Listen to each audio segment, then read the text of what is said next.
I've been noticing something when it comes to the online discourse of video games and entertainment across the board. I've noticed how whenever something is doing great but doesn't fit the mold of what the usual types deem fit to be worthy of success, they suddenly want that game to fail. I recently released a video on Lords of the Fallen 2.0, how it's doing great, especially for a game that is almost 2 years old at this point.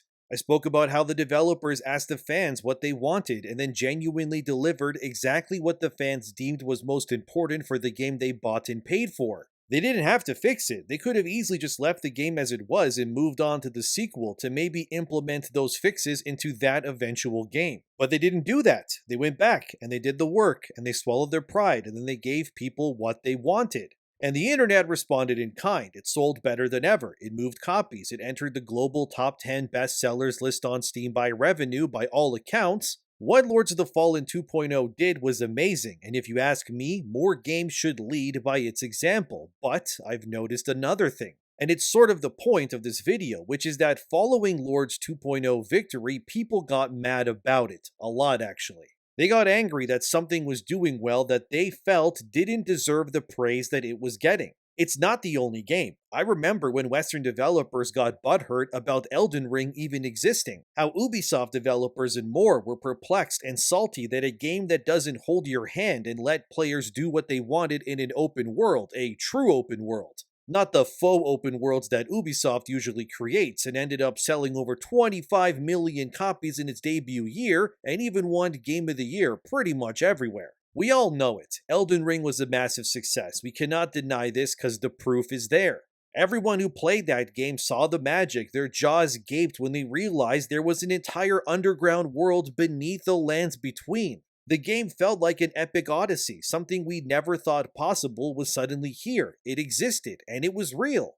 As this article from when Elden Ring launched from Screen Rant says, Elden Ring broke convention, and other developers aren't happy. As they say here in their article, some of these game designers publicly expressed a dislike for how Elden Ring broke certain rules of game design, while simultaneously wondering why Elden Ring became so successful despite breaking those rules. They don't post the tweets out of respect, I guess, for the developers who were salty about Elden Ring, but I will, cause, well, I need you to know how the uncomfortable truth really is. Don't harass anyone, by the way, but this viral post had Ubisoft and Guerrilla, that's Horizon Zero Dawn and Killzone developers, complaining about Elden Ring. One of these developers said, "The fact that Elden Ring scored a 97 Metacritic is proof that reviewers don't give a flaming poop about game design. My life is a lie." Another would say, nor PC graphics, stability, and performance apparently, and finally this Horizon dev would then say, nor quest design really. So these developers got dogpiled by people 3 years ago for attacking Elden Ring. It came off as jealousy more so than anything else.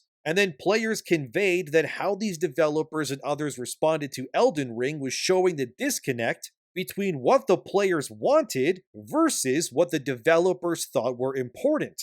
Since then, Ubisoft has become a flaming dumpster fire that had to be saved by Tencent, who will inevitably own the company whole one day. They currently own a fourth of it and dumped over $1 billion in investments into Ubisoft just to keep that bloated corpse alive long enough for now. Horizon Forbidden West sold less than Zero Dawn 2, yet people will tell you games just aren't doing well. Well, that actually isn't the case. Elden Ring, like Lords of the Fallen, are games that have become, for lack of a better term, evergreen content. This means that they are products that can sell over time at a steady and healthy pace no matter how much time has passed. I'm not saying that this means that every day 100,000 people are buying Elden Ring, but surely every day that game and Lords of the Fallen are still reaching new players due to the developers, listening to their fans. And like Elden Ring, Lords of the Fallen has fallen, pun intended, in the same camp where the people who claim to be the positive beacons of hope in the gaming community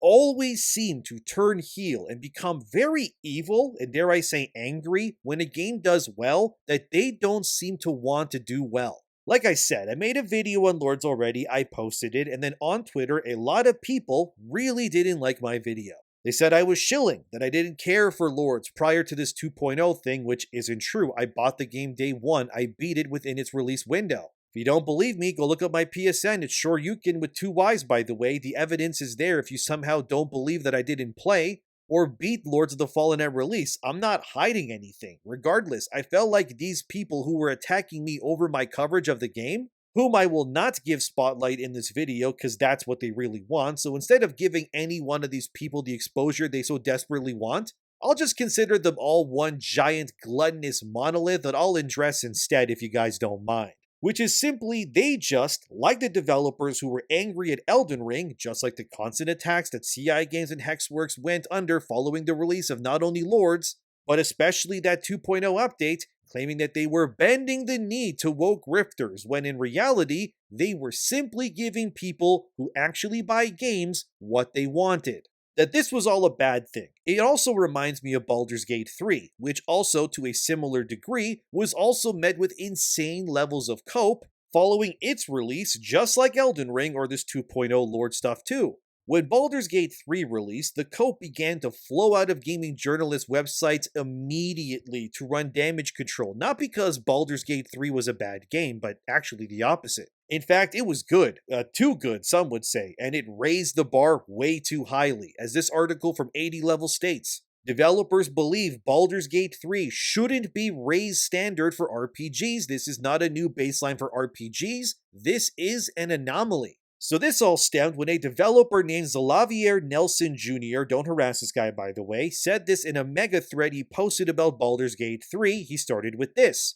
Like a lot of people, I'm deeply excited about what the lovely folks at Larian accomplished with Baldur's Gate 3, but I want to gently, preemptively push back against players taking that excitement and using it to apply criticism or a raised standard to RPGs going forward. As a TLDR, in an era of mega games, Baldur's Gate 3 is one of the largest attempted, built by a specialized group of people using mature tech specifically built to make this specific game, reinforced by invaluable mass player feedback and market validation ahead of its launch. This is not a new baseline for RPGs, this is an anomaly. Trying to do the same thing in the same way, especially without the same advantages, could kill an entire group of studios. As you would expect, this Xalavier's comments on Baldur's Gate 3, yep, it caused quite a firestorm when this first happened, and people got mad, claiming that he, alongside other devs, were simply trying to assure players that they should not expect this level of quality from every studio or game. Even IGN at one point made a video about this very topic. They actually even credited me in that video's description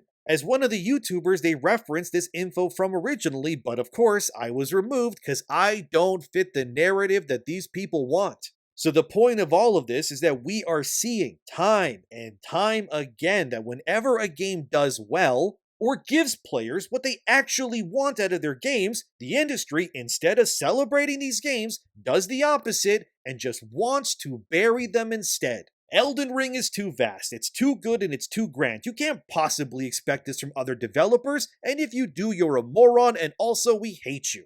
Baldur's Gate 3, that's too expansive with their choices. The characters are written like actual people. We can't do that. No. You must go enjoy Dragon Age Veilguard instead, and also stop being a bigot. And now you got Lords of the Fallen 2.0, like clockwork. Instead of celebrating that CI Games and Hexworks have done something grand and given players what they actually wanted from these sorts of experiences, how did the industry and its journalists respond? Was it with praise or giving the developers a digital pat on the back for like a job well done or whatever? Of course not. Instead, the story was rebranded as being CI Games and Hexworks are anti-woke, alt-right enablers who must be ostracized, and made an example of so no other studio steps out of line and starts, God forbid, thinking for themselves again. Like this article I referenced last video, video game publishers are starting to use anti-DEI as a marketing meme. Lords of the Fallen publishers play up their anti-woke bona fides. Doesn't even end there, guys. Here's another one titled, Lords of the Fallen publisher embraces fear of the DEI boogeyman, says it will not include any social or political agendas in its games. CI Games apparently believes that inclusive games are at a high risk of failure. They are, by the way. Oh, and this one also titled again, Lords of the Fallen dev is wrong about politics and Elden Ring proves it. The point here is that these journalists, they don't want you to play these games. You're not allowed to be excited or emboldened or, God forbid, happy that you actually got a game that was worth your money and time anymore. Why is it that mediocre slop like Veilguard or South of Midnight gets praised and lifted up like they're the bastions of games that the media wants? And then these games, which are still inevitably celebrated, still win Game of the Year nominations and awards, but even then these journalists will still write hit pieces after hit piece against them. Then you recently had this article, again from PC Gamer, about Baldur's Gate 3 that literally just came out within a week of this video being made, and it's titled, "Former BioWare producer says Baldur's Gate 3's impact on game dev will be somewhat muted thanks to industry convention, and I can't help think we've got it all backwards." You do, but here's what it says instead. The producer in question here, by the way, is Mark Dara. He was a producer on pretty much every Dragon Age game and then some, and he said this via a video on his own personal YouTube channel. Baldur's Gate 3 was immensely successful, and it did change the landscape in terms of who was willing to look at an RPG. But I think its impact on the way that games are actually developed is going to be more muted than people who are outside the video game industry might be expecting. He continues, "Maybe the video game development industry is wrong about these assumptions about what it can get away with, but to a large degree, when they look at Baldur's Gate 3, what they see is a game that very successfully executes on what it is trying to do, but what it's trying to do isn't something that a lot of other games would be allowed to do." And he's right to a degree. BG3 had the freedom to be what it wanted to be, the same way that Elden Ring was, and to a degree what CI Games and Hexworks did with Lords of the Fallen 2.0 as well. They were finally, although after their release, but it still tracks, allowed to go back and make the game that they always wanted it to be. No more body type 1 or 2, now it's male or female, and so on with more tweaks. The point here is that if you haven't noticed, whenever there's a game that breaks the mold, it does well, or gives people what they really want. The media doesn't seem to want to celebrate it ever. Instead, they just seem vengeful towards these games instead, as if they're not allowed to be success stories or get praise from either they're too good or they don't check the boxes that they wanted to, or more importantly, what I think it is, it's because these games became success stories without their, and I mean journalists' input or say in those games being made successes in the first place. Elden Ring being great is fine, but I, as a journalist, didn't give From Software the okay to do that, so now it's a problem for everybody. Baldur's Gate 3 gives you a ton of choice and justifies its price tag, but please remember to not expect actual genuine great games for the money you spend in the future, alright? What's that? Lords of the Fallen did what? It got rid of body types for genders instead?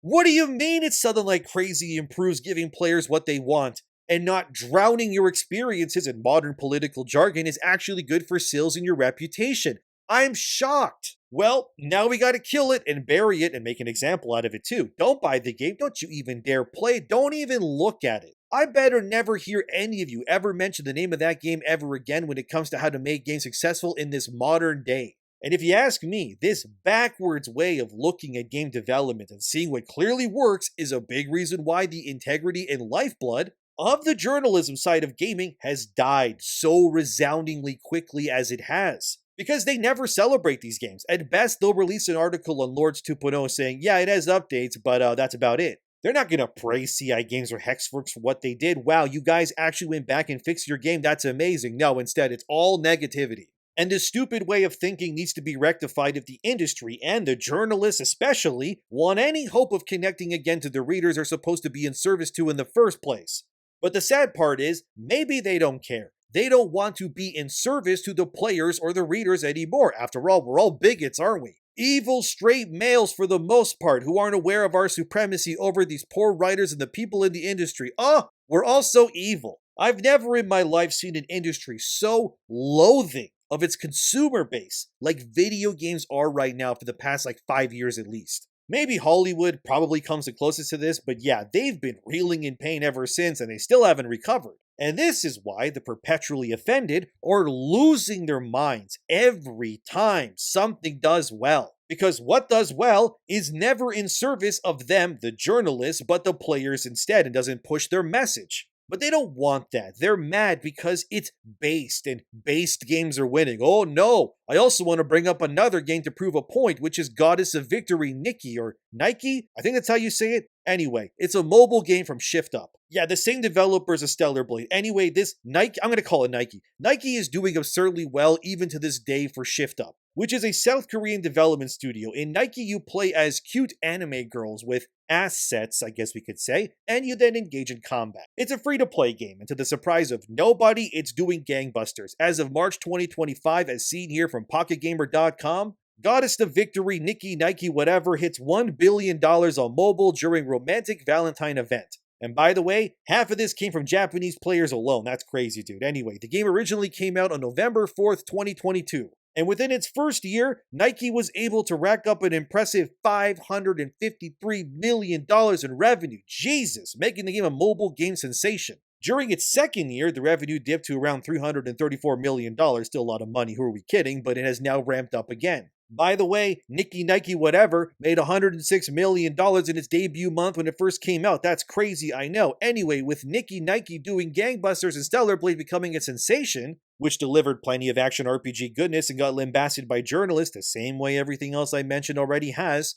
this has all led to, as Forbes reports here, creator of blockbuster game Goddess of Victory, whatever it's called, joins ranks of Korea's 50 richest. Kim Hwang-tae, that's the guy here in the red jacket, has become an overnight multi-millionaire thanks to his efforts when it comes to his visual designs with his video games and how he markets them. Kim is currently worth, according to Forbes, about $725 million himself, and due to Stellar Blade being a hit, while also becoming the highest rated game by users for PS5 in 2024, by the way, on Metacritic, this all led to ShiftUp's revenue spiking by over $125 million in 2024 alone. So to say that Kim Hwang-tae and ShiftUp by association are doing well, yeah, that's an understatement. But what Kim did to achieve such renown was still blasted by journalists when Stellar Blade and Nikki Nike whatever dominated because they were too sexy, too prude. How many articles exist where journalists were complaining that Eve from Stellar Blade was too sexualized? Again, like Lords or BG3, the journalists didn't celebrate ShiftUp's victories, instead downplaying them and trying to silence them for daring to step out of line due to what they deemed acceptable.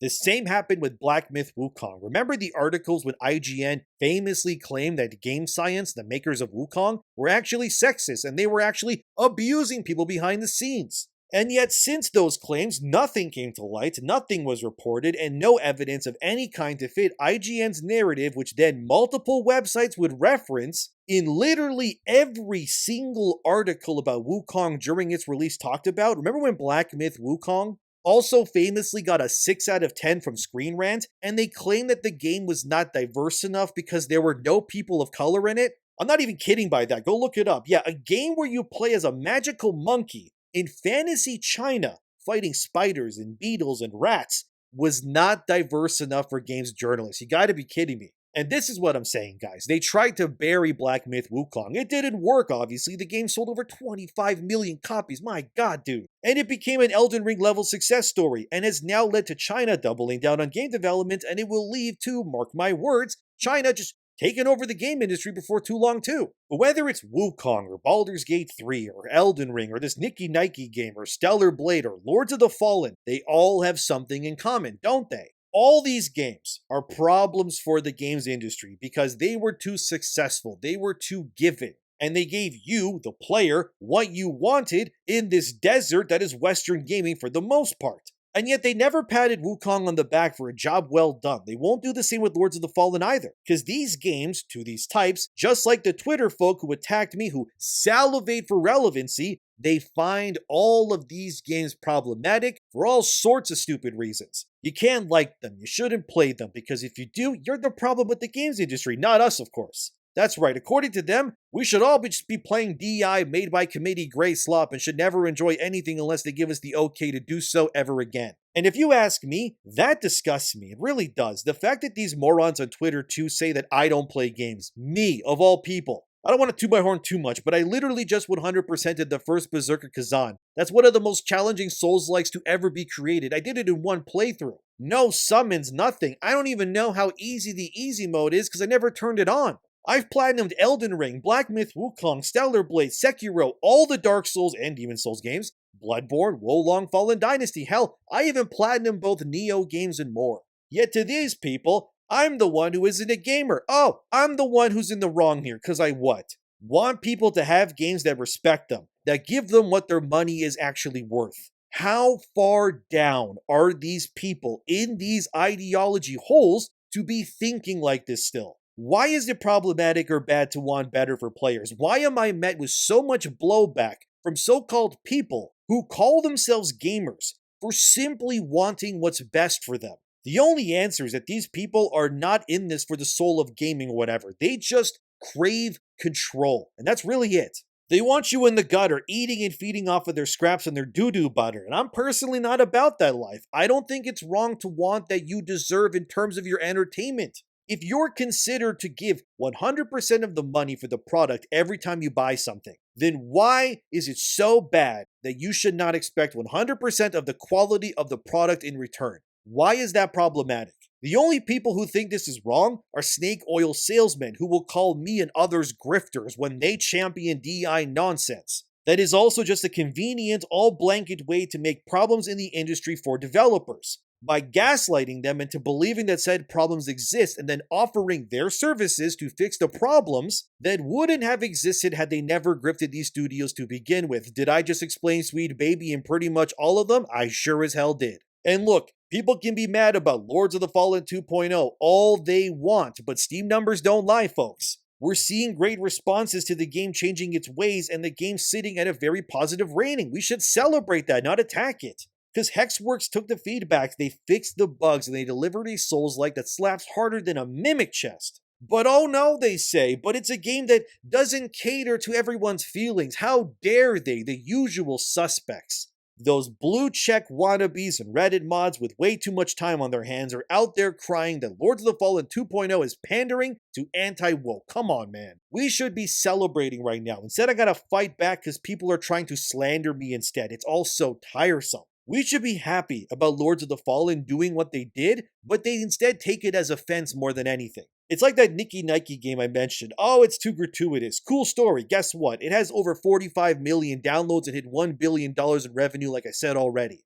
That's not even a game anymore, dude. That's a money printing empire. And why? Because ShiftUp knows their audience. They're not trying to appeal to the everyone must feel included crowd. They're making a game for people who like hot anime girls. And fast combat and a story about humanity fighting like alien robots is unapologetic, but hey, it works. But oh no, here comes the fun police. Nicky Nike is too sexy. It's degrading. Why are the characters so curvy? Bro, it's a gacha game. If you're looking for deep social commentary, just go read a sociology textbook. The haters are just mad, because all of these games just don't bend the knee to their whining. Shift-ups like, you don't like it? Cool, we'll be over here cashing our checks. And the best part, the same people crying about Nicky Nike are the ones clutching their pearls over Lords of the Fallen, and yeah, you guessed it too, Stellar Blade. They just keep putting their arms up in the air whenever something they disagree with does well, yet they never lift a finger to support the things that champion their nonsense either. Have you all noticed that? Look, the point of all of this is that while I would like to not necessarily fight these sorts of people all of the time, as I find it personally very mentally draining more so because I have to deal with their stupidity, the reality is that these people genuinely do think they're in the right. They think they're morally superior because they have a gender study degree while wearing a shirt with a communist symbol on it.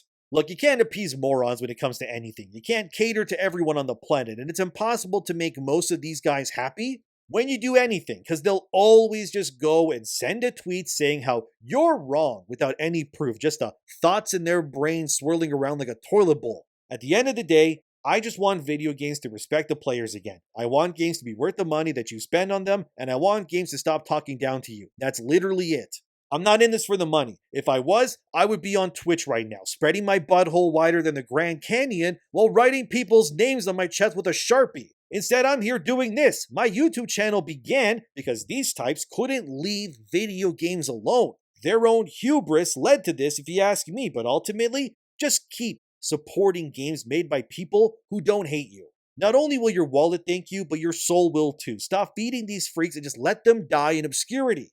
We should look at these Reddit-minded woke communists like the parasites that they are and shine a light on them and then roundhouse kick them a few times in the head, and then maybe go enjoy some video games once it's all said and done. And by roundhouse, I mean ideologically, don't assault anybody, because I know someone will take that out of context because the internet is so dumb. But thank you for watching. Please enjoy some games today. Go play something you love, and remember that morally, these types are not beneath your boot. They are in the sewers just sloshing in their own filth. We don't have to pretend to want these people around us anymore when it comes to video games. Just let their ideas, like their relevancy, die a slow death of their own making. Okay, I'm done talking. Thank you, subscribe, and I'll see you in the next one.